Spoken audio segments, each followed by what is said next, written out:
ప్రదోషకాలంలో శివ మహానుభావుడికి అభిషేకం చేస్తే మంచిదని చెప్పి నేను నా చేతనైన రీతిలో చేద్దామని మీ అందరూ, నా ఫ్రెండ్స్ అయిన మీ అందరికి కూడా చూపించాలని కోరికతో చూపిస్తున్నానండి.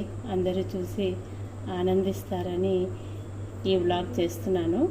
ప్రేమతో చక్కగా ఓం నమ శివాయ, ఓం నమ శివాయ, ఓం నమ శివాయ, ఓం నమ శివాయ, ఓం నమ శివాయ, ఓం నమ శివాయ, ఓం నమ శివాయ, ఓం నమ శివాయ, ఓం నమ శివాయ, ఓం నమ శివాయ, ఓం నమ శివాయ, ఓం నమ శివాయ, ఓం నమ శివాయ, ఓం నమ శివాయ, ఓం నమ శివాయ.